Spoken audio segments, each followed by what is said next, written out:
Hello dear students, आप सब लोग कैसे हैं। उम्मीद करते हैं कि आप लोग स्वस्थ होंगे और अच्छे होंगे और अपनी पढ़ाई में लगे हुए होंगे। अब हम लोग जो अपनी सबसे लास्ट ग्लैंड बची हुई है, जिसको हम लोग मिक्स्ड ग्लैंड के रूप में पढ़ेंगे, उसमें हम लोग स्पेशली पैंक्रियाज को फोकस करेंगे। तो केवल सिर्फ और सिर्फ एंडोक्राइनोलॉजी में आपकी केवल एक सिंगल ग्लैंड सी बची हुई है। तो हम लोग आज उसी को पूरा का पूरा होल उसको कवर कर लेंगे। और साथ ही साथ मुझे नहीं लगता है कि अब इसके बाद में कुछ आपको एंडोक्राइनोलॉजी से पढ़ने की ज़रूरत पड़ेगी, क्योंकि मैंने 150 क्वेश्चंस की जो सीरीज़ है, जो कि मैंने रैपिड फायर के रूप में पढ़ाया भी है, उसको भी आप लोगों ने पढ़ा ही है पूरा का पूरा। अब इसमें से कुछ और भी इम्पोर्टेंट क्वेश्चंस अगर बचे हुए होंगे, जो कि मुझे लगेगा कि हाँ ये काफ़ी इम्पोर्टेंट है, तो इस मिक्स्ड ग्लैंड को पढ़ने के बाद में एक दो सीरीज उसकी और भी आपको पढ़ा देंगे, जिसमें 30 क्वेश्चन या 50 क्वेश्चन को लेकर के, ताकि ऑलमोस्ट आपका पूरा का पूरा जितना है वो डन हो जाए। क्योंकि हमने आपको जितना भी पढ़ा दिया है प्रैक्टिस सेट में, वो सारा का सारा आपका ऑलमोस्ट डन है। और आप लोगों ने अगर उसको पढ़ा भी है तो देखा भी है कि जितने भी प्रीवियस ईयर में क्वेश्चंस आए हुए थे हमारे टीजीटी में, पीजीटी में, ईएलटी में, जीआईसी में, केबीएस में, एनबीएस में, ऑलमोस्ट मैंने सारे के सारे क्वेश्चंस को उसमें कंसीडर कर दिया है और सारा का सारा क्वेश्चन उसमें आ गया। और जो क्वेश्चन बनने वाले हैं उसको भी मैंने उसमें लिया हुआ है। साथ ही साथ जो हमारे नीट के एग्जाम्स हुए हैं उसमें भी अगर कोई क्वेश्चन पूछा गया तो सारे क्वेश्चंस को मैंने उसमें रखा हुआ है। तो आप लोग उसको पढ़िएगा, पढ़ने के साथ साथ उसको अपने वैल्यूएबल कमेंट्स भी दीजिएगा कि उसमें क्या चीज़ें आपको, अगर कोई क्वेश्चन गलत लगता है तो। आइए हम लोग आज पढ़ते हैं अपने एक लास्ट ग्लैंड को, जिसको हम लोग पैंक्रियाज के रूप में पढ़ेंगे। तो ये हमारा लेक्चर नंबर 18 होगा, जो कि हमारे मिक्स्ड ग्लैंड को है। आप लोग ये मत सोचिए कि आपका लेक्चर ज़्यादा हो रहा है, क्योंकि मैंने शुरू में लगभग 45 मिनट, 51 मिनट, 54 मिनट, 50 मिनट का वीडियो बनाया हुआ था। तो आई थिंक आप लोगों ने उसको काफ़ी प्यार भी दिया था, ऐसा नहीं है। लेकिन मैंने सोचा कि आप लोगों को ज़्यादा बोरिंग ना लगे, इसीलिए मैंने पिट्यूटरी ग्लैंड को 3 पार्ट में पढ़ाया, मैंने एड्रिनल ग्लैंड को 2 पार्ट में पढ़ाया। ऐसे ही कई सारी चीज़ों को मैंने पार्ट वाइज उसको डिवाइड कर दिया। लेकिन मैंने इस बात का ख्याल रखा है कि आपका जो सीक्वेंस का क्रम है, जो सीक्वेंशियल ऑर्डर है, वो आपका ब्रेक ना होने पाए, वो टूटने ना पाए, वो वैसा का वैसा ही रहे। इसीलिए अगर आप हमारे लेक्चर 1 से लेकर के लेक्चर 18 तक पूरा का पूरा पढ़ते हैं, तो ऐसा नहीं कि वो पूरा का पूरा 2-2, 3-3 घंटे का है। एक लेक्चर आप देखेंगे सारे के सारे 1 घंटे से कम है। बहुत सारे लेक्चर ऐसे हैं जो कि आधे घंटे से भी कम है। तो अगर आप उसको 1x की स्पीड से बढ़ा करके आप उसको 2x पे, और उससे भी कम जिसमें भी आपको बेहतर लगता है आप उस पर कर लेंगे, तब भी आपका पूरा का पूरा आप अच्छे से सॉर्ट आउट कर सकते हैं। तो आइए हम लोग पढ़ते हैं आज अपने नेक्स्ट ग्लैंड को, जिसको हम लोग क्या नाम देते हैं, मिक्स्ड ग्लैंड बोलते हैं। अगर हम लोग मिक्स्ड ग्लैंड की बात करते हैं तो मिक्स्ड ग्लैंड जो हमारी होती है, सबसे पहली बात इसमें अपने को देखने को मिलती है कि ये कैसी होती है, डक्टेड एंड डक्टलेस ग्लैंड होती है। सबसे पहली बात अपने को देखने को मिलता है कि ये डक्टेड एज वेल एज कैसी होती है, डक्टलेस ग्लैंड होती है। क्यों? क्योंकि इसमें डक्ट पाई जाती है। इसमें क्या होता है, हैविंग डक्ट होता है, ऐसा बोल सकते हैं, हैविंग डक्ट। और डक्टलेस इसलिए होता है क्योंकि इसमें क्या होती है, डक्ट्स क्या होती है, एब्सेंट देखने को मिलता है। अब जो डक्टलेस, जिसमें डक्ट पाई जाती है, वो कैसी होगी, वो अपने को देखने को मिलेगा वो एक्सोक्राइन नेचर की होगी।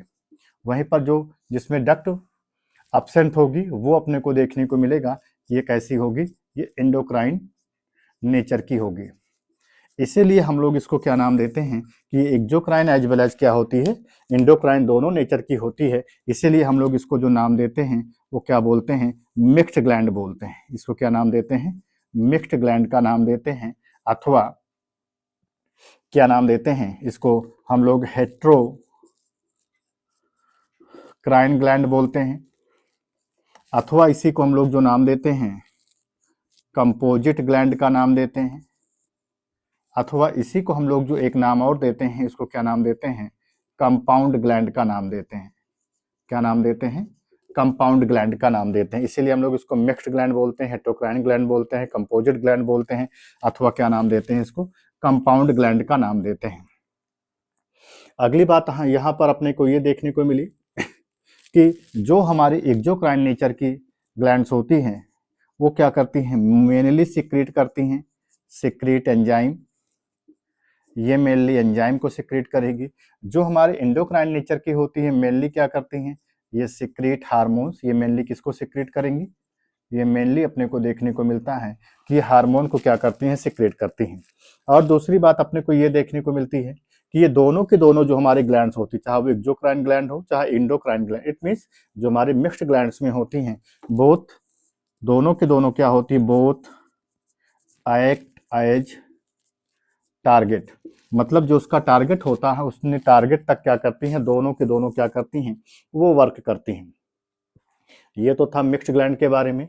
अगर हम उसके कुछ एग्जाम्पल्स की बात करें तो एक एग्जाम्पल तो हमारा पैंक्रियाज है ही। पैंक्रियाज हम लोग इसको पढ़ते ही हैं। पैंक्रियाज के साथ साथ हम लोग इसमें टेस्टिस को भी देखते हैं। टेस्टिस के साथ साथ दूसरी जो होती है उसको हम लोग क्या नाम देते हैं, ओवरी।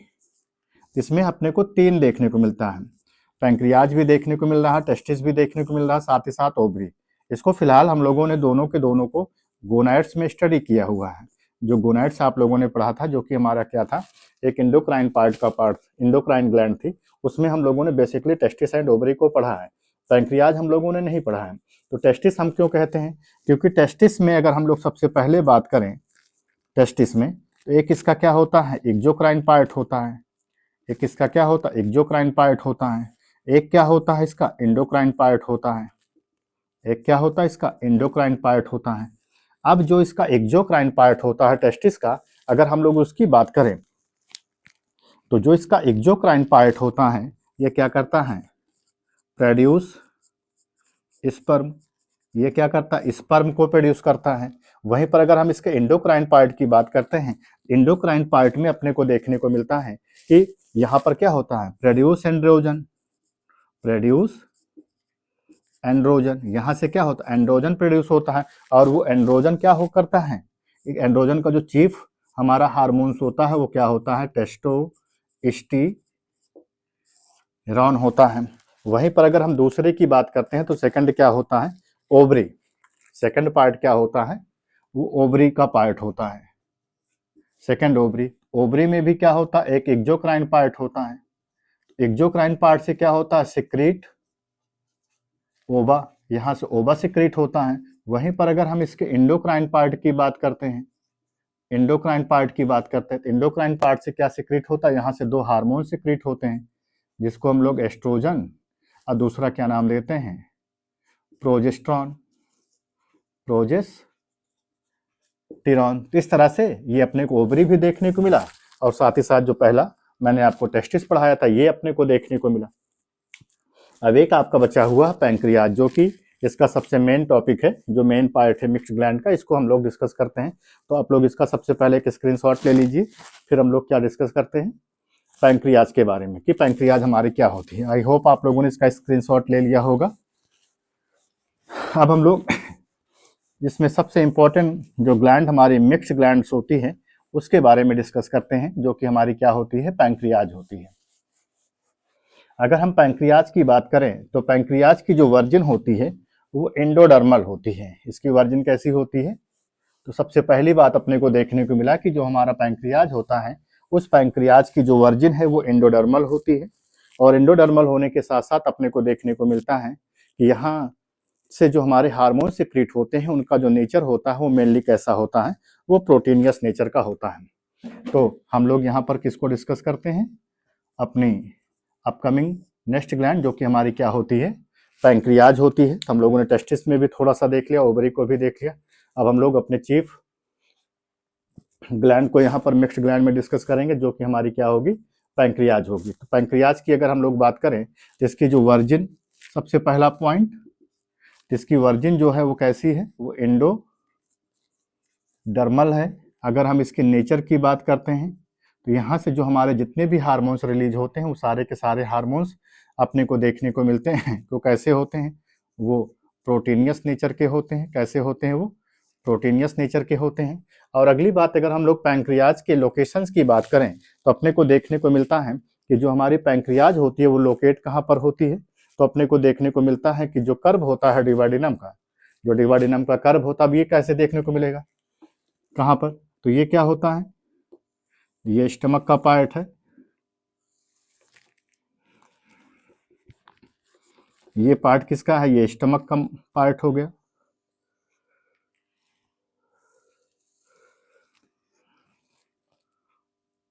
ये स्टमक का पार्ट हो गया।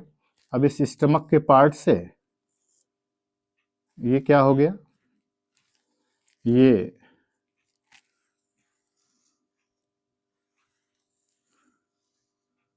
लीवर हो गया,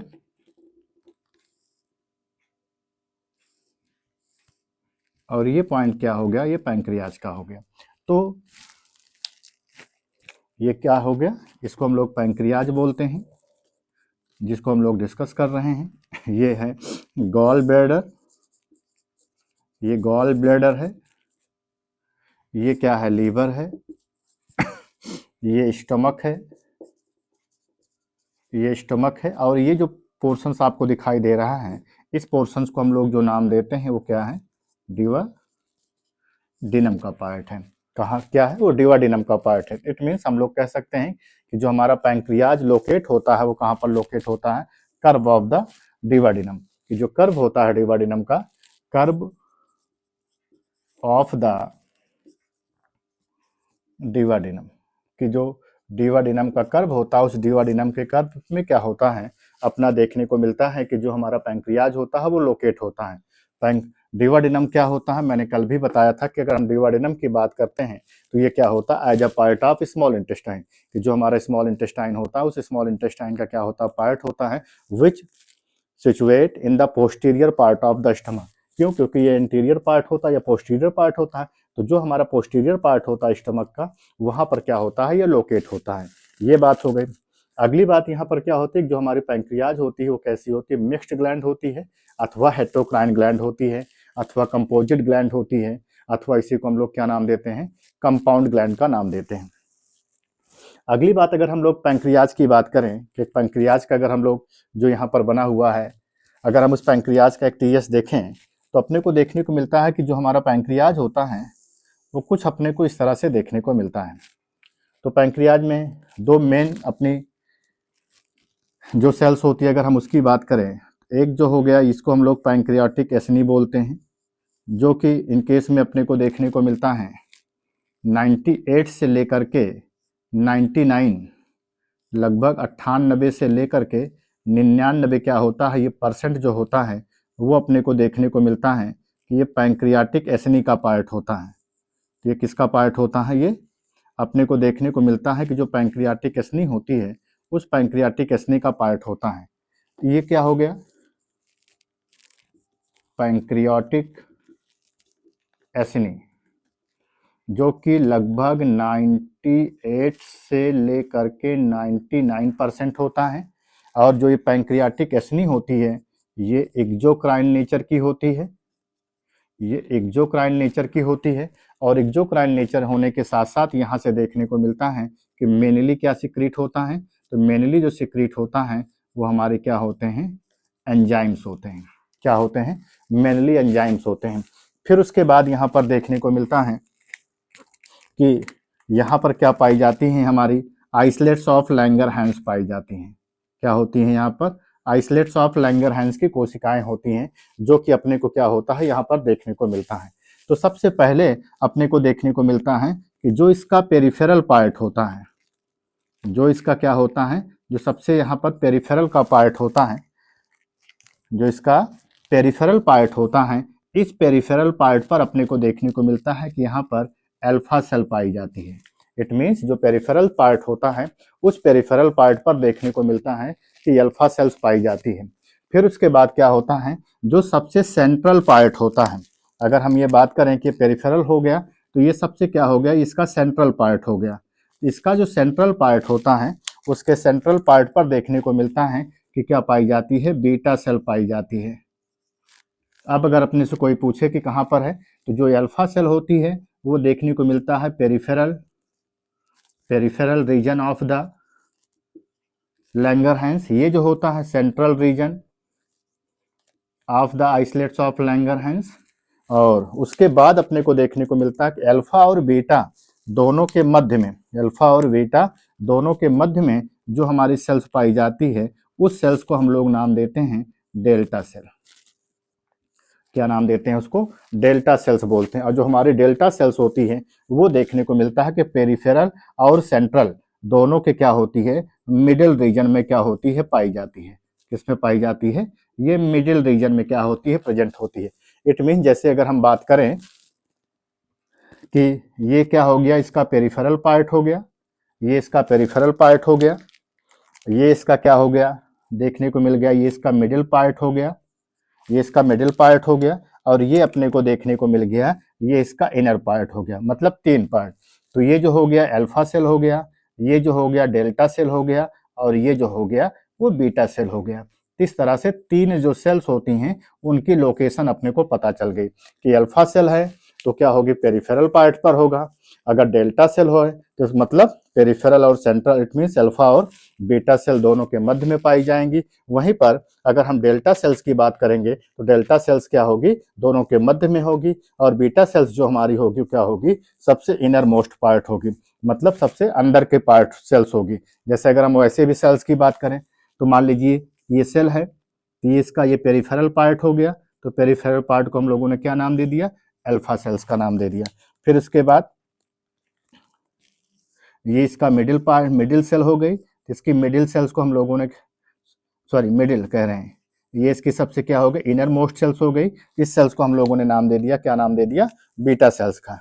अब ये इसके अंदर की जो सेल्स हो गई, इस सेल्स को हम लोगों ने नाम दे दिया डेल्टा सेल को। तो यहाँ पर क्या पाई जाती है, 3 तरह की हमारी क्या होती हैं, सेल्स पाई गई। ओके, अब ये जो तीनों के तीनों जो पर्टिकुलर सेल्स होती हैं, इसी पूरे के पूरे पार्ट को हम लोग जो नाम देते हैं वो क्या नाम देते हैं, आइसलेट्स ऑफ द लैंगरहैंस। इसको क्या नाम देते हैं, islets of the Langerhans. Islets of the Langerhans को खोजने का जो क्रेडिट है वो सबसे पहले जाता है एक हमारे जर्मन एनाटॉमिस्ट थे जिनका नाम था पॉल लैंगरहैंस। तो जर्मन एनाटॉमिस्ट पॉल लैंगरहैंस ने क्या किया था, सबसे पहले इसको उन्होंने डिस्कवर किया था, और फिर उन्होंने अपने नाम के आधार पर ही इसका नामकरण कर दिया, और नामकरण करके उन्होंने बता दिया कि इसको हम लोग क्या नाम देते हैं, आइसलेट्स ऑफ द लैंगरहैंस। और सबसे बड़ी खास बात ये देखने को मिलती है कि जो हमारा आइसलेट्स ऑफ द लैंगरहैंस होता है, ये पूरी बॉडी का केवल सिर्फ और सिर्फ 1 से 2% ही होता है। क्यों? क्योंकि देखने को मिलता है जो पैंक्रियाटिक एसिनी होता है वह 98 से 99% होता है, लेकिन जो हमारा आइसलेट्स ऑफ द लैंगरहैंस होता है वो सिर्फ और सिर्फ कितना होता है, 1 से 2% ही देखने को मिलता है। तो हम लोग सबसे पहले किसकी बात कर लेते हैं, अब पैंक्रियाटिक एसिनी की बात कर लेते हैं, फिर हम लोग बात कर लेते हैं आइसलेट्स ऑफ द लैंगरहैंस की बात कर लेते हैं। तो आप लोग इसका एक स्क्रीनशॉट लीजिए, फिर स्क्रीनशॉट लेने के बाद में हम लोग क्या करेंगे, इसको पूरा का पूरा डिस्कस कर लेंगे। ओके, आई होप आप लोग इसका स्क्रीनशॉट ले लिए होंगे। अब हम लोग बात कर लेते हैं सबसे पहले पार्ट की, जो कि हमारा क्या होता है, पैंक्रियाटिक एसिनी। पैंक्रियाटिक एसिनी की अगर हम लोग बात करते हैं तो जो हमारे पैंक्रियाटिक एसिनी होती हैं वो बेसिकली एक्सोक्राइन नेचर की होती हैं, और एक्सोक्राइन नेचर होने के साथ साथ अपने को देखने को मिलता है ये 98 से लेकर के 99% पार्ट को कवर करती हैं, और यहाँ से जो मेनली सिक्रीट होता है वो हमारे क्या होते हैं, एंजाइम्स होते हैं। ये 3 पॉइंट को हम लोग बेसिकली वैसे भी जानते हैं। पैंक्रियाटिक एसिनी, पैंक्रियाटिक एसिनी कितना पार्ट है, 98 से 99%। दूसरी बात क्या हो गया, सिक्रीट एंजाइम। तीसरी बात क्या हो गई, एक्सोक्राइन इन नेचर। ये कैसा होता है, एक्सोक्राइन नेचर का होता है। इतनी बात हो गई। अब यहाँ से हम लोग पढ़ लेते हैं कि कौन कौन से चीफ हमारे डाइजेस्टिंग जो एंजाइम्स होते हैं वो रिलीज होते हैं। तो यहाँ से जो चीफ हमारे डाइजेस्टिंग एंजाइम्स होते हैं वो कौन से होते हैं, कार्बोहाइड्रेट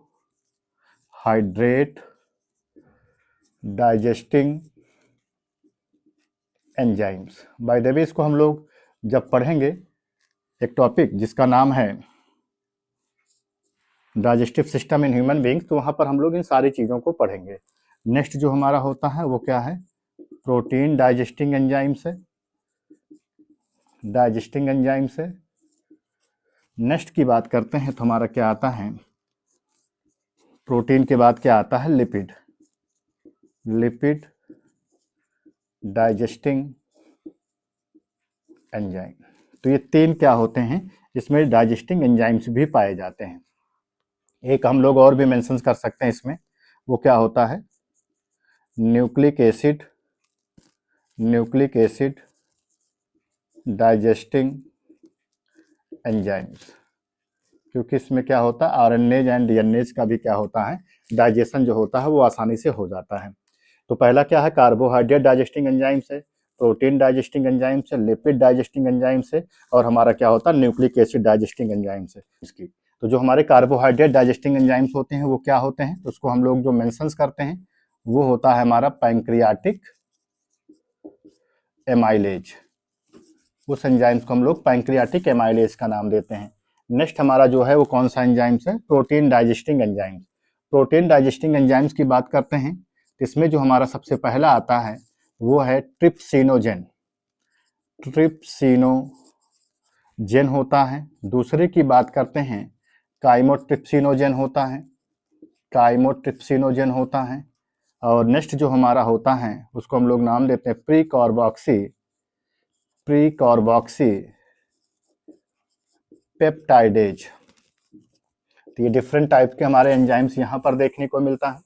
नेक्स्ट हमारा है लिपिड की अगर हम लोग बात करें तो लिपिड से जो एंजाइम सिक्रीट होता है उसको हम लोग नाम देते हैं पैंक्रियाटिक लाइपेज का नाम देते हैं। वहीं पर जो हमारा न्यूक्लिक एसिड होता है, इस न्यूक्लिक एसिड से जो डाइजेस्टिंग एंजाइम्स होता है वो डीएनएज के लिए होता है, एज वेल एज किसके लिए होता है, जो हमारे आरएनएज होते हैं उनके लिए क्या होते हैं, देखने को मिलता है, क्योंकि ये डीएनएज एंड आरएनए को क्या करते हैं, डाइजेस्ट करने में सबसे इंपॉर्टेंट रोल प्ले करते हैं। ये तो था हमारा किसके बारे में, ओवरऑल पैंक्रियाटिक एसिनी के बारे में था, जो कि कैसी थी, एक्सोक्राइन नेचर की थी, जहां पर मोस्ट ऑफ देम जो हमारे पार्ट होता था वो यहाँ से क्या होता था, कवर होता था।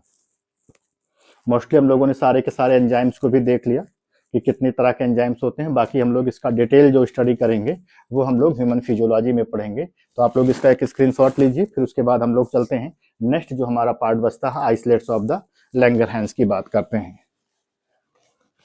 अब हम लोग नेक्स्ट बात करते हैं आइसोलेट्स ऑफ लैंगरहैंस की, कि आइसोलेट्स ऑफ लैंगरहैंस क्या होता है। अब आप लोग इसको जान चुके हैं, मैंने फिगर के माध्यम से भी इसको पूरा का पूरा आपको बताया कि आइसोलेट्स ऑफ लैंगरहैंस हमारा क्या होता है। आइसोलेट्स ऑफ लैंगरहैंस की बात करें, ये आपका क्या है, दूसरे नंबर का है, isolates of Langerhans. Isolates of Langerhans की बात करें तो आइसोलेट्स ऑफ लैंगरहैंस जो होता है ये 1 से 2% पार्ट होता है, केवल 1 से लेकर के क्या होता है, 2% पार्ट होता है। अगली बात करते हैं तो ये कैसी होती है, ये इंडोक्राइन नेचर की होती है। अगली बात करते हैं तो इसको सबसे पहले एक हमारे जर्मन एनाटॉमिस्ट थे जिनका नाम था पाउल लैंगरहैंस। इन्होंने क्या किया था, सबसे पहले इसको डिस्कवर करने का काम किया। जो हमारी आइसोलेट्स ऑफ लैंगरहैंस होती हैं वो देखने को मिलता है कि मुख्यतः क्या होती हैं, 4 प्रकार की होती हैं। कितनी प्रकार की होती हैं ये, 4 प्रकार की अपने को देखने को मिलता है। जिसमें सबसे पहली जो होती है वो अल्फा सेल होती है, दूसरी जो होती है वो बीटा सेल होती है, तीसरी जो होती है वो डेल्टा सेल होती है, और तीसरी जो होती है वो एफ सेल अथवा पीपी सेल होती है। तो ये क्या होती हैं, ये 4 प्रकार की अपने को देखने को मिलता है। पहले क्या हो गई, अल्फा सेल हो गई, दूसरी बीटा सेल हो गई, तीसरा क्या हो गई, डेल्टा सेल हो गई, और जो चौथी हो गई वो कौन सी हो गई, एफ अथवा पॉलीपेप्टाइड सेल्स हो गई या पीपी सेल्स हो गई। अब जो हमारी अल्फा सेल्स होती है, अगर हम इसकी बात करते हैं तो अल्फा सेल्स से जो हमारा हार्मोन सिक्रीट होता है उस हार्मोन्स को हम लोग जो नाम देते हैं वो ग्लूकागान हार्मोन्स बोलते हैं। बीटा सेल्स से जो हमारा हार्मोन सिक्रीट होता है उस हार्मोन्स को हम लोग जो नाम देते हैं वो इंसुलिन हार्मोन्स का नाम देते हैं। कि यहाँ से जो हमारा हार्मोन सिक्रीट हो रहा है वो क्या होता है, हमारा इंसुलिन हार्मोन्स होता है। वहीं पर डेल्टा सेल्स की बात करते हैं तो यहाँ से जो हमारा हार्मोन सिक्रीट होता है उसको हम लोग सोमैटो स्टैटिन हार्मोन्स का नाम देते हैं। और जो हमारा एफ अथवा पीपी सेल्स होता है, यहाँ से जो हमारा हार्मोन सिक्रीट होता है उसको हम लोग जो नाम देते हैं पैंक्रियाटिक पॉलीपेप्टाइड हार्मोन्स का नाम देते हैं, पॉलीपेप्टाइड हार्मोन्स का नाम देते हैं। इस तरह से क्या हो गया, अपने को देखने को मिल गया कि हमारी 4 तरह की सेल्स थी और उस 4 तरह की सेल्स से जो हमारा था 4 तरह के पर्टिकुलर क्या होते थे, हार्मोन्स भी हमारे क्या होते थे, सीक्रेट होते थे। तो वन बाय वन करके हम लोग इन सारे के सारे हार्मोन्स को भी स्टडी कर लेते हैं। सबसे पहले जो हमारी सेल्स होती है वो क्या होती है, अल्फा सेल होती है। अब हम लोग अल्फा सेल्स की बात करते हैं तो अल्फा सेल्स हमारी क्या होती है, इट सिक्रीट ग्लूकागॉन हार्मोन्स। ये क्या करती है, ग्लूकागॉन हार्मोन्स को क्या करती है, सिक्रीट करने का काम करती है। ये एग्जाम में पूछा भी गया क्वेश्चन से कि जो हमारी अल्फा सेल्स होती है वो किस हार्मोन को सिक्रीट करती है। ऐसा जो है आपका टीजीटी का जो एग्जाम हुआ था 2005 का, उसमें ये क्वेश्चन पूछा गया था। और साथ ही साथ जो हमारा बीपीएससी 2023 का एग्जाम हुआ था उसमें भी ये क्वेश्चन जो था वो पूछा गया था कि जो हमारी अल्फा सेल्स होती है वहाँ से कौन सा अथवा किस तरह का जो हार्मोन्स होता है वो सिक्रेट होता है। अब आपके दिमाग में ये रहे, ग्लूकागॉन की बात करें, चाहे इंसुलिन की बात करें, चाहे सोमैटोस्टैटिन हार्मोन्स की बात करें, चाहे पैंक्रियाटिक पॉलीपेप्टाइड हार्मोन्स की बात करें, जितने भी तरह के हार्मोन्स होते हैं वो सारे के सारे कैसे होते हैं, वो प्रोटीनियस नेचर के होते हैं। कैसे होते हैं वो प्रोटीनियस नेचर के होते हैं, क्योंकि मैंने पहले ही बता दिया कि इनका जो नेचर होता है वो कैसा होता है, वो प्रोटीनियस नेचर का है, तो प्रोटीन से मिलकर के बने हैं। अब अल्फा सेल से जो हार्मोन सिक्रीट होता है उसको ग्लूकागॉन हार्मोन्स का नाम देते हैं, जिसको जो कि आपका टीजीटी 2005 में, बीपीएससी 2023 में भी क्या है ये पूछा गया है। और दूसरी बात यहाँ पर ये होती है कि glucagon hormones was first discovered by, कि ग्लूकागॉन हार्मोन्स को सबसे पहले डिस्कवर्ड करने का जो क्रेडिट है वो एक वैज्ञानिक है जिनका नाम है किम्बॉल एंड मर्लिन ने क्या किया था, सबसे पहले इसको डिस्कवर किया था, वो भी कब, 1923 ईस्वी में, 1923 में क्या किया था, सबसे पहले ग्लूकागॉन हार्मोन्स की क्या की थी, डिस्कवरी की थी। और उन्होंने ये बताया था कि जो हमारा ग्लूकागॉन हार्मोन्स होता है उस ग्लूकागॉन हार्मोन्स में क्या होते हैं, अपने को देखने को मिलता है कि 29 क्या होते हैं, अमाइनो एसिड पाए जाते हैं। इट मीन्स इसमें 29 अमाइनो एसिड की क्या होती है, एक पॉलीपेप्टाइड चेन होती है, ऐसा बोल सकते हैं। 29 अमाइनो एसिड की क्या होती है, इसमें एक तरह की पॉलीपेप्टाइड चेन देखने को मिलती है। ठीक है, इट मीन्स ग्लूकागॉन हार्मोन्स को सबसे पहले डिस्कवर करने का जो क्रेडिट है वो किम्बॉल एंड मर्लिन को जाता है, और किम्बॉल एंड मर्लिन के साथ साथ उन्होंने बताया कि इसमें क्या होते हैं, 29 अमाइनो एसिड क्या होते हैं हमारे पाए जाते हैं। नेक्स्ट अगर हम लोग बात करें अपने ग्लूकागॉन हार्मोन्स की तो देखने को मिलता है कि ये क्या होता है, एंटागोनिस्टिक टू इंसुलिन हार्मोन। ये इंसुलिन हार्मोन के बिल्कुल क्या होता है, एंटागोनिस्ट होता है। क्यों, क्योंकि हमारा इंसुलिन हार्मोन क्या करता है, वो सारी चीजों को कम करने में काम करेगा, लेकिन जो हमारा ग्लूकागॉन हार्मोन्स होता है ये क्या करेगा, उसको बढ़ाएगा। इट मीन्स हम लोग अगर बात करें तो जो हमारा ब्लड ग्लूकोज लेवल्स होता है या ब्लड जो शुगर लेवल्स होता है उसको क्या करता है, ये बढ़ाने का काम करेगा। वहीं पर अगर हम इंसुलिन की बात करते हैं तो जो हमारा इंसुलिन होता है वो क्या करता है, ब्लड शुगर लेवल को क्या करता है, वो डिक्रीज करने में अथवा उसको कम करने में क्या करता है, उसकी हेल्प करता है।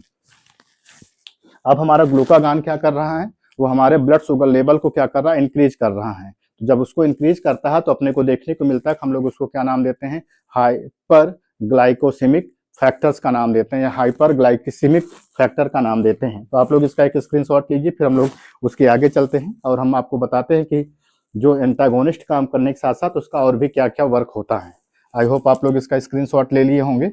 अब हम लोग बात करते हैं कि जो हमारे ग्लूकागॉन हार्मोन्स होते हैं उनके और भी क्या क्या बेसिक फंक्शंस होते हैं।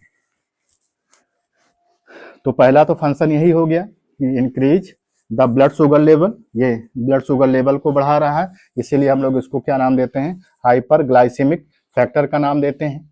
दूसरी बात अपने को ये देखने को मिला कि ये ग्लाइकोजिनोलाइसिस की प्रक्रिया को भी क्या करता है, प्रमोट करने का काम करता है। Glucagon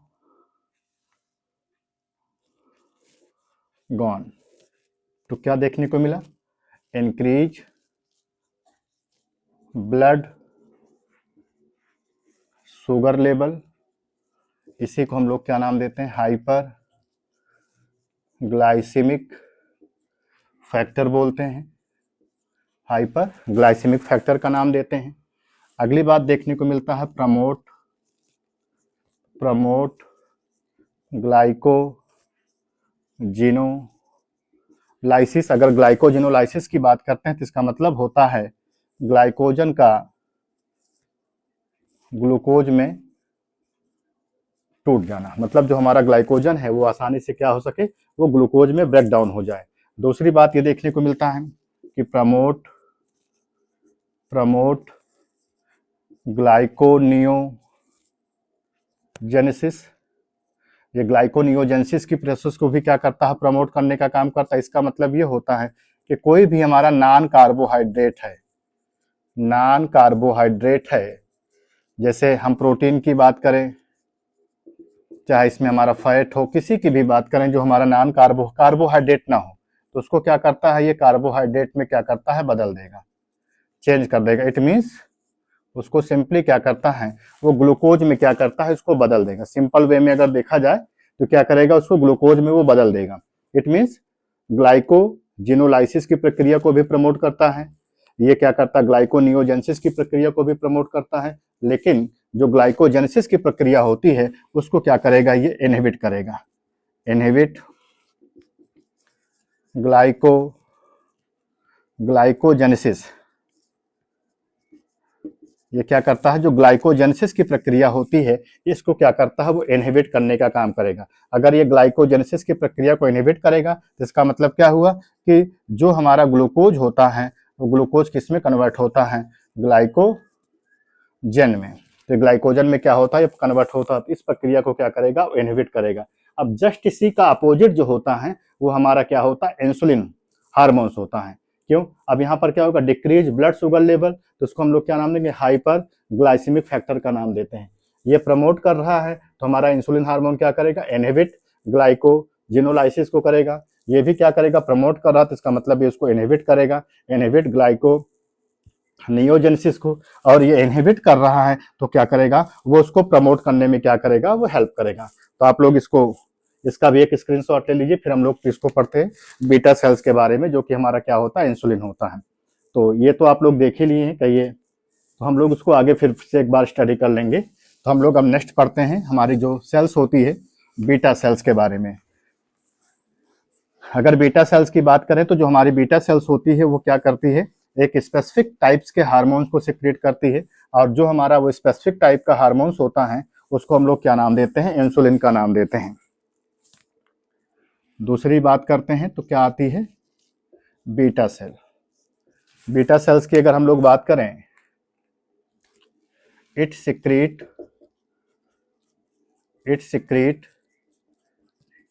insulin hormone. ये क्या करती है, इंसुलिन हार्मोन को क्या करती है, सिक्रेट करने का काम करती है। और दूसरी बात अपने को ये देखने को मिलता है कि जो इंसुलिन हार्मोन्स होता है, उस इंसुलिन हार्मोन्स को सबसे पहले देने का जो क्रेडिट है वो एक वैज्ञानिक है जिनका नाम है गिबन बाई स्कैफर ने क्या किया था, सबसे पहले इसको 1912 ईस्वी में क्या किया था, इन्होंने दिया था। अगर हम ये कहें कि जो हमारा इंसुलिन हार्मोन्स है, उस इंसुलिन हार्मोन को सबसे पहले देने का जो क्रेडिट है वो स्कैफर को जाता है 1922 ईस्वी में। और साथ ही साथ इंसुलिन हार्मोन्स को डिस्कवर करने का जो क्रेडिट है, इंसुलिन हार्मोन्स को जो सबसे पहले इसकी जो डिस्कवरी की थी, उनका जो नाम है वो है Banting and Macleod. Banting and Macleod ने क्या किया था, इसकी डिस्कवरी की हुई थी, जिसके चलते हुए दोनों वैज्ञानिकों को क्या मिला था, ज्वाइंटली नोबेल प्राइज से अवॉर्डेड किया गया था। इनको क्या किया गया था, नोबेल प्राइज से अवॉर्डेड किया गया था। और सबसे पहले जो इसका एक्सट्रैक्ट प्रिपेयर किया था, एक्सट्रैक्ट जो प्रिपेयर किया था, इसका सबसे पहले प्रिपेयर जो किया था, उनका जो नाम था Banting and Best. Banting and Best ने क्या किया था, सबसे पहले इसका उन्होंने एक्सट्रैक्ट प्रिपेयर किया था। और अगर हम ये बात करें कि इसके क्रिस्टल को सबसे पहले किसने प्रिपेयर किया था, क्रिस्टल्स को सबसे पहले किसने प्रिपेयर किया था, तो उनका जो नाम था एविल। एविल ने क्या किया था, सबसे पहले इसके क्रिस्टल्स को बनाया। इसका मतलब अगर अपने से कोई पूछे कि इंसुलिन हार्मोन को सबसे पहले देने का जो क्रेडिट है वो स्कैफर को जाता है। इसकी जो डिस्कवरी है वो बेंटिंग एंड मैक्लियोड ने किया था, जिनके चलते हुए इनको नोबेल प्राइज भी मिला था। जो हमारा इंसुलिन है, इसके एक्सट्रैक्ट को सबसे पहले किसने देखा था, किसने इसके एक्सट्रैक्ट को सबसे पहले प्रिपेयर किया था, तो उनका जो नाम था बेंटिंग एंड बेस्ट था। जो इसके क्रिस्टल्स हैं, इसके क्रिस्टल्स को सबसे पहले प्रिपेयर करने का जो क्रेडिट है वो किनको जाता है, एविल को जाता है। और इंसुलिन, ह्यूमन इंसुलिन को सबसे पहले किसने लॉन्च किया, ह्यूमन इंसुलिन को सबसे पहले किसने लॉन्च किया, तो एक अमेरिकन कंपनी थी, एक अमेरिकन फार्मा था, जिसमें जो हमारे साइंटिस्ट थे जिनका नाम था एली लिली। एली लिली, इन्होंने क्या किया था, सबसे पहले ह्यूमन इंसुलिन को क्या किया था, उन्होंने लॉन्च किया था। Human insulin launch Dubai, human insulin launch Dubai, सबसे पहले लॉन्च करने का जो क्रेडिट है वो किनको जाता है, अमेरिकन फार्मा को जाता है, जिनमें जो हमारे वैज्ञानिक थे जिनका क्या नाम था, एली और लिली था। और सबसे पहले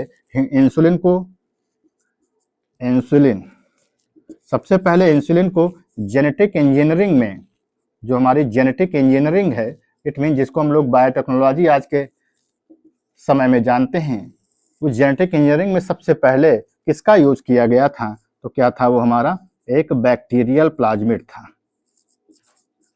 इस बैक्टीरियल प्लाज्मिड की हेल्प से क्या किया गया था, इसके एक्सट्रैक्ट को, मतलब इंसुलिन के जीन को लेकर के इस प्लाज्मिड में इंसर्ट करके क्या किया गया था, इंसुलिन को सबसे पहले क्या किया गया था, बनाने का काम किया गया था।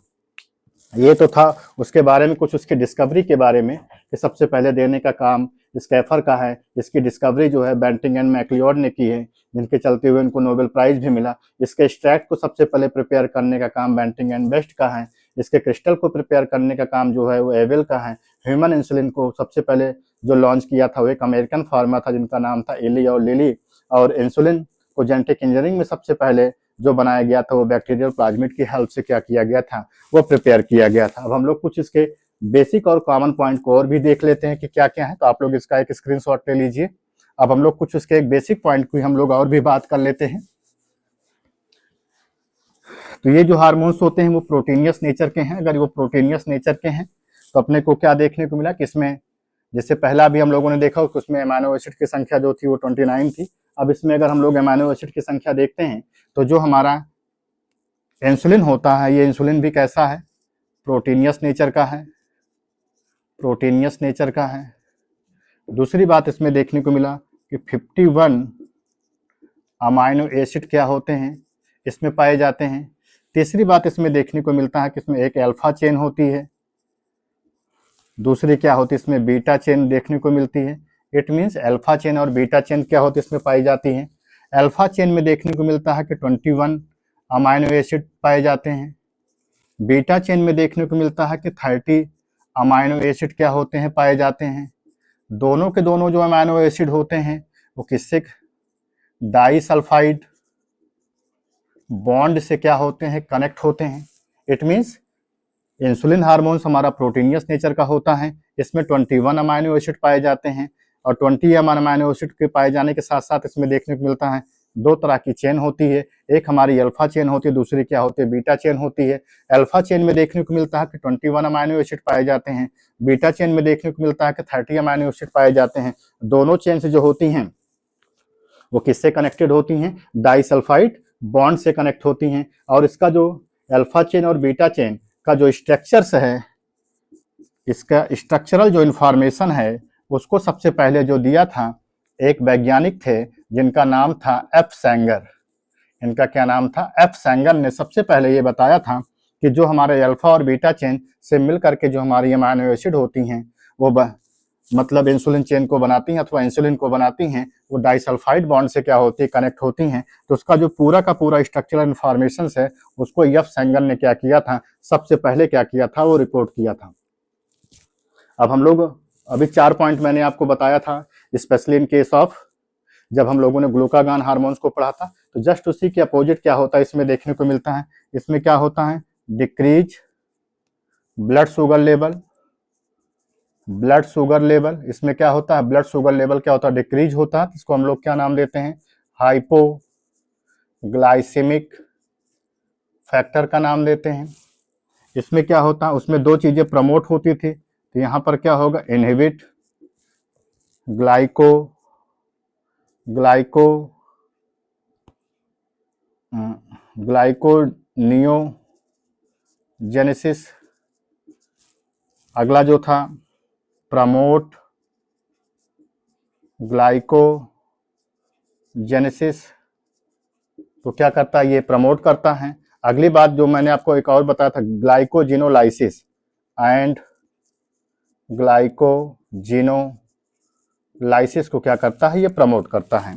तो आप लोग इसका एक स्क्रीनशॉट ले लीजिए, क्योंकि इन सारी चीज़ों के बारे में हम लोगों ने ऑलरेडी उसमें भी पढ़ लिया था।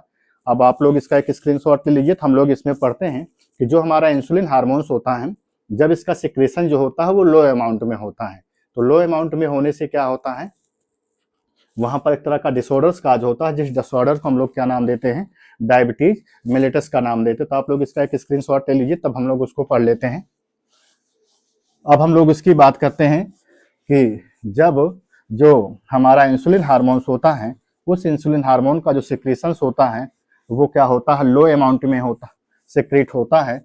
उस समय क्या होता है, अपने को देखने को मिलता है कि जो हमारी बॉडी में ब्लड ग्लूकोज लेवल्स होता है वो क्या होता है, बढ़ जाता है। क्या हो गया, नोट्स में इसको लिख देते हैं। If insulin hormones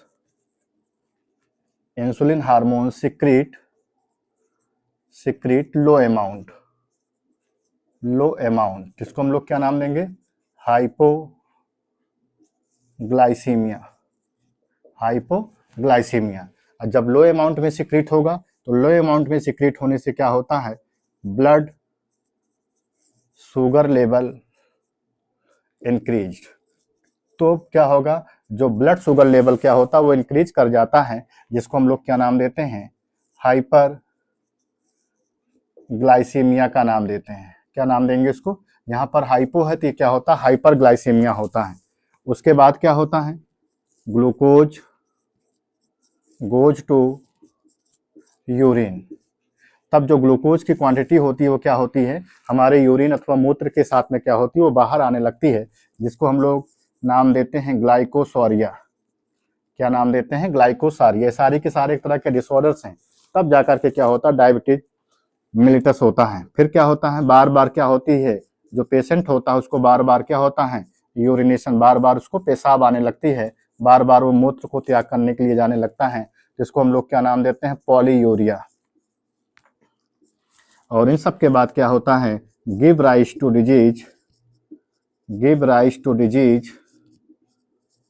disease called diabetes mellitus. एक आप लोगों ने डायबिटीज इंसिपिडस पढ़ा था, जिसको हम लोग बहुमूत्रता रोग कहते हैं, ये डायबिटीज मिलिटस है। ठीक है, अब दोनों आप बताइए कहाँ पे पढ़े। इसको आप लोगों ने पैंक्रियाज में पढ़ा, इंसुलिन में, और उसको जब हम लोग किसको स्टडी कर रहे थे, पोस्टीरियर लोब ऑफ पिट्यूटरी, जिसमें हम लोग स्पेशली किसको पढ़ रहे थे, याद करिए, एडीएच हार्मोन अथवा वैसोप्रेसिन हार्मोन को स्टडी कर रहे थे। तब हम लोग उसमें ये क्या कर रहे थे, पढ़ रहे थे। तो ये तो था इन केस ऑफ डायबिटीज मिलिटस के बारे में, जो कि एक तरह की क्या होती है, बीमारी होती है, जो कि स्पेशली क्या होती है, पैंक्रियाज में क्या होती है, अपने को देखने को मिलता है। जब इंसुलिन हार्मोन का सिक्रेशन जो होता है वो कम अमाउंट में होता है, तब उस तरह से क्या होती है, ये कंडीशन जो होती है वो काज होती है। तो आप लोग, अब हम लोगों का एक और बचा हुआ है, जो कि हमारा क्या होता है, डेल्टा सेल्स होती है। तो हम लोग उसकी स्टडी कर लेते हैं। तो स्क्रीनशॉट ले लीजिए आप लोग। अब हम लोग बात करते हैं डेल्टा सेल्स के बारे में, कि हमारे डेल्टा सेल्स क्या होती हैं। डेल्टा सेल से भी क्या होता है, एक तरह का हार्मोन सिक्रीट होता है, जिस हार्मोन्स को हम लोग क्या नाम देते हैं, सोमैटोस्टैटिन हार्मोन्स। तो तीसरा जो हो गया वो हो गया हमारा डेल्टा सेल। डेल्टा सेल से क्या होता है, सिक्रीट सोमैटोस्टैटिन हार्मोन्स। यहाँ से क्या होता है, सोमैटोस्टैटिन हार्मोन सिक्रीट होता है। ये सोमैटोस्टैटिन हार्मोन्स करता क्या है, तो सबसे पहली बात देखने को मिलता है, इनहिबिट ग्रोथ हार्मोन। ये ग्रोथ हार्मोन की प्रक्रिया को क्या करता है, वो इनहिबिट करने का काम करता है। और दूसरी बात यहाँ पर ये देखने को मिलता है कि इसमें क्या होता है, 14 अमाइनो एसिड्स क्या होते हैं, पाए जाते हैं। और सबसे इम्पोर्टेंट बात ये देखने को मिलती है, कंट्रोल सिक्रीशन ऑफ किसके किसके सिक्रीशंस को, तो पहला ग्लूकागान, दूसरा क्या होता है हमारा इंसुलिन। तो ग्लूकागान एंड इंसुलिन की प्रक्रिया को भी क्या करता है, कंट्रोल करने का काम करता है। और लास्ट हमारी जो सबसे अंतिम हमारी है वो क्या है, एफ सेल, अथवा जिसको हम लोग दूसरे शब्दों में पी सेल्स का नाम देते हैं। तो मैंने वहां पर भी बताया था कि यहाँ से एक तरह का सिंगल हार्मोन सिक्रीट होता है, जिस हार्मोन को हम लोग क्या नाम देते हैं, सिक्रीट पैंक्रियाटिक पॉलीपेप्टाइड हार्मोन। क्या है, एक केवल सिंगल हार्मोन सिक्रीट होता है जिसको हम लोग क्या नाम देते हैं, पैंक्रियाटिक पॉलीपेप्टाइड हार्मोन्स का नाम देते हैं। और यह पैंक्रियाटिक जो पॉलीपेप्टाइड हार्मोन्स होता है ये क्या करता है, इनहिबिट सोमैटोस्टैटिन हार्मोन्स और दूसरा किसको इनहिबिट करता है, inhibit secretion of pancreatic juice. ये जो पैंक्रियाटिक जूस सिक्रीट होते हैं उनकी भी प्रक्रिया को क्या करती है, ये धीमा कर देती है अथवा कम कर देती है। तो ये तो था ओवरऑल आपका किसके बारे में, पैंक्रियाज के बारे में। तो आप लोग इस पूरे के पूरे सेशन को पढ़िए। आई थिंक थोड़ा सा वीडियो लंबा हो गया होगा, तो आप लोग इन सारे के सारे चैप्टर्स को पढ़िए। और एक बात आपको और भी बता दें कि आज हमारा एंडोक्राइनोलॉजी में सबसे लास्ट टॉपिक था, जो कि मिक्स्ड ग्लैंड के रूप में हम लोगों ने पढ़ा। अब इसके बाद एंडोक्राइनोलॉजी में एक दो प्रैक्टिस हम अगर देखेंगे, अगर कुछ इंपॉर्टेंट पॉइंट अगर बचे हुए होंगे तो उसमें हम लोग वन लाइनर के फॉर्म से में एक प्रैक्टिस सेशन चला देंगे, जिसमें हम लोग 10, 20, 50, 100 क्वेश्चन जो भी मिलता जाएगा उसको करा देंगे। उसके बाद ओवरऑल आपका जो है पूरा का पूरा जो पैंक्रियाज है वो खत्म हो गया। और साथ ही साथ पूरी की पूरी अब आपकी एंडोक्राइनोलॉजी भी खत्म हो गई। अब हमारा जो channel biology with doctor Salim है, आप लोग हमारे चैनल्स पे ज़्यादा से ज़्यादा जुड़िए ताकि आप लोगों को ज़्यादा से ज़्यादा बेनिफिट भी मिले। बहुत जल्द ही हम लाइव सेशन भी लेकर के आएंगे, जैसे मैंने आपसे कहा भी था कि प्रैक्टिस सेशंस हम आपको लेकर के आएंगे। और मैंने आपको 150 क्वेश्चन की मैंने आपको श्रृंखला दी हुई है प्रैक्टिस सीरीज में। वैसे ही हम बहुत जल्द लाइव सेशन भी लेकर के आएंगे, जिसमें हम आपसे लाइव इंटरेक्ट होंगे। तो उन सारी चीज़ों को भी हम लोग ध्यान में रखेंगे, लेकिन थोड़ा सा भी उसके लिए वक्त लगेगा। तो आप लोग हमारे सेशन को पढ़िए और साथ ही साथ हमारे सेशन पे पढ़ने के साथ साथ आप इसको शेयर भी करिए। धन्यवाद, जय हिंद।